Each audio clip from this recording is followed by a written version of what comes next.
Funny that you mentioned my daughter's awareness at 2. My wife and I never used baby talk when she was growing up. A friend of ours had a child 2 months earlier, but went the baby talk way with them, and they had their own kind of language.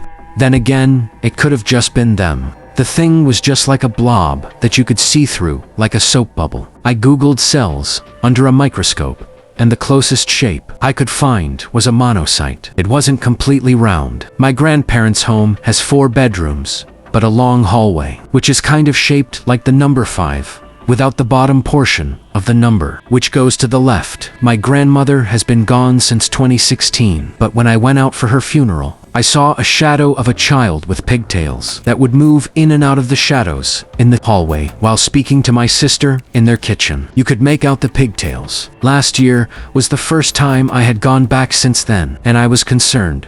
I was going to see something because the relative who passed on had seen something along with my late grandmother. They both said they were sitting in the living room and heard the doorknob of the bedroom my grandfather slept in. They slept in separate bedrooms and looked up to see what appeared to be my grandfather. They said his mouth was moving, but they couldn't hear what he was saying. This is the weirdest part. They said the only thing he was wearing was a red loincloth of sorts. One of my uncles and his wife now live there, and my uncle said things don't seem to happen as frequently as when he was living there. His wife only talks about occasionally feeling like she is being watched. It really is a strange house. Even people who aren't familiar with the place have said or seen things. My father, who is a retired battalion fire chief, won't set foot in the place, and he has seen some things because of his previous job and during his time in the military war. I didn't mean spooks and spectral type stuff. My uncle said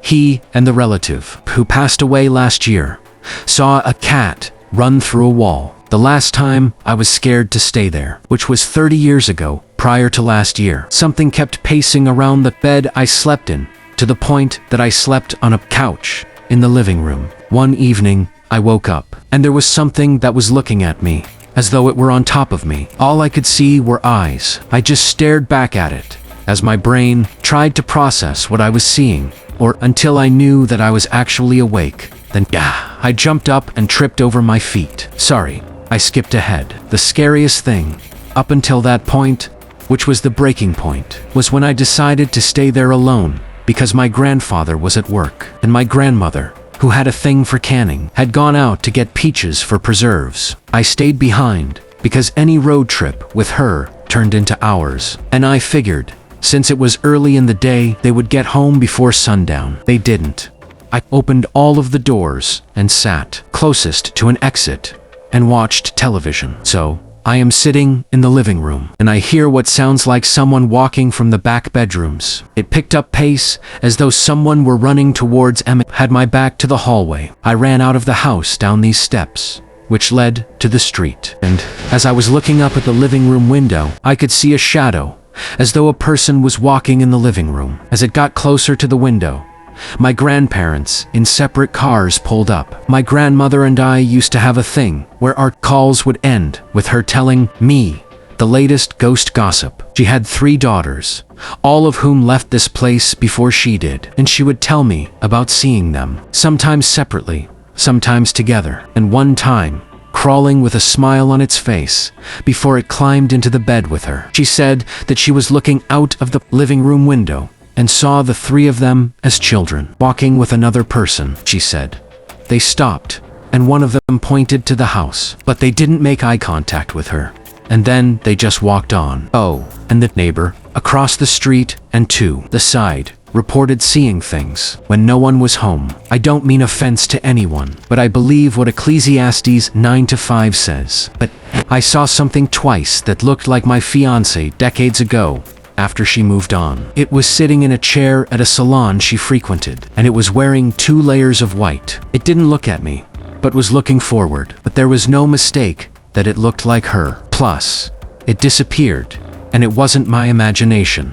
Last one. In June of 2016, I stopped to get a bite to eat and a pint. And, as I was waiting for my order, I looked up from my phone, and a lady who was walking down the row nearest my table smiled at me. I am a fairly friendly person, so I smiled back. As it got closer, I got that feeling when you see someone you know but haven't seen in a while. The woman looked like my mother. I looked around to see whether or not other people were seeing what I was seeing, but folks continued talking and eating. I was seated in a way that it would have walked past my back. I immediately sent my sister a text message, had my food and pint, and went home. Sorry, this was all over the place. I wasn't going to proofread. For the people who have seen things, did your eyes tear up? Mine always have, and I am not sure why. Oh, and to you, person who responded, thank you.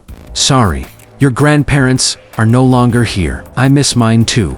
More so for some reason than my mother, but they are never too far from me, in my thoughts, and I hold on to the idea that I will see them again. Nah, not in heaven, but wherever the next place is. Anyway, thank you for the response. Hopefully, you can make heads or tails of what I wrote, and apologize for going off on a mad tangent. Real-life horror story. This is 100% real, as I have lived through it for months. It's a bit long, but worth it. This was back in 2014. I was 10 then, when my grandfather died on November 8th, and Grandma used to live with me and my mother. My father was not living with us that time due to work, but they shifted to another house. My grandfather wanted to return back to us and our house, but he passed away before he could. His last wish was to live with us. The night before he died, we visited him in the hospital, and he was a bit senile in the end. Asked us when we were taking him along with us to our home. Every time we visited, he would ask this. Fast forward 2 months later, mid-Jan 2015. Me and my mom, along with our maid, used to sleep late at night, around 2 to 3 a.m., after watching movies and hanging out with our mama and mommy and cousin.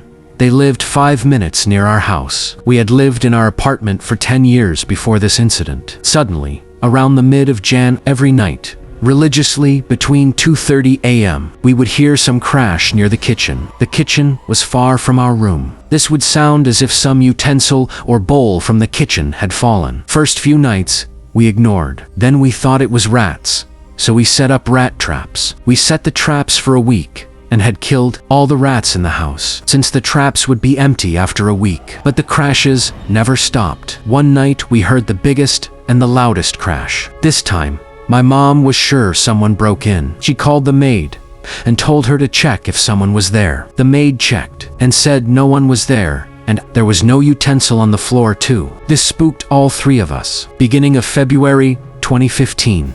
Now, the crashes happened every night. One night, I vividly remember I had gone to bed and turned off the lights in the room.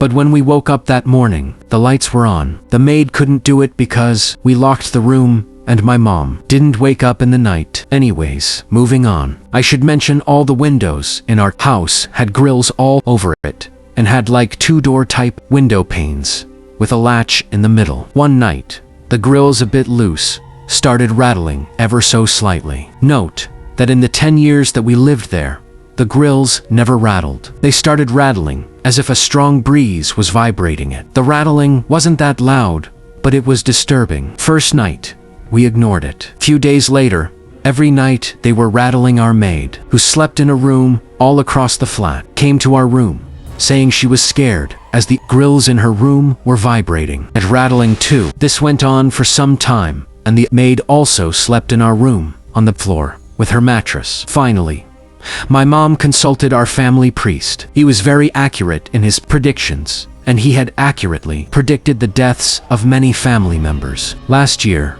my maternal grandpa died of cancer, but we consulted him days before grandpa died, and the priest, without knowing my grandpa was sick, said that my grandpa didn't have much time left. Anyways, at that time when my mom consulted him, he said that the spirit of my grandpa was coming to visit us every night, and he was very concerned. He is usually not the kind of a person to worry. He told my mom to do some puja and stuff.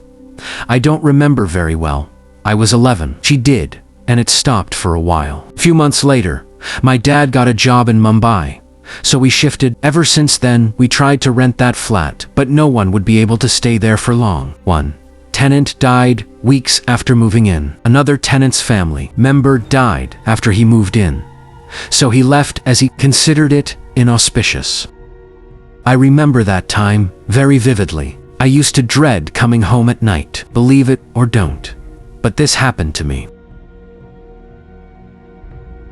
What do you think I saw? In 2019, I was driving rideshare gigs, and I would often come home very late, like 3 to 4 a.m. At the time, I lived in an area that was technically suburban, but still pretty rural. I lived in a neighborhood, but it was on a heavily wooded road that opened up to farmland a couple miles down. I live in the southeast USA, so one random night, I'm driving home around 3 to 4 a.m. and I enter my neighborhood. The road I turn on is extremely long and I can see a long way down. I'm supposed to turn right about halfway down the road to get to my street. Also, I was driving extremely slow because I was in a neighborhood. No one else is driving on the street at that time. I was only on the first road for a few seconds before I started to see something emerge from a yard and put its feet on the road. We have a lot of deer, but this wasn't a deer. It basically looked like a huge black dog. When I saw huge, I mean easily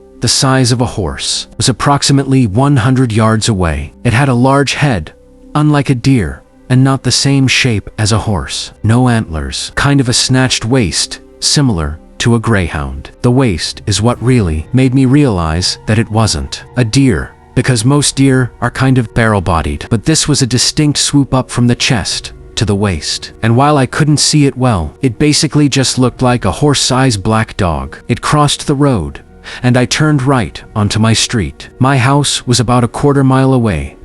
Still, but I was spook-hooked, and the homes and woods between where the dog was and where my house was really wasn't that big of a distance. I got home, got the hell in the house, and told my husband immediately. He said, I probably just saw a deer or a big dog, but there's no way I could see a dog that big. From as far away as I was, its entire head and neck was higher than the mailboxes. Anyway, it wasn't the scariest experience. I never saw it again, and I quit driving rideshare when the pandemic hit, but I think about it a lot still. I saw other weird shit driving overnight too, but I think about this one the most.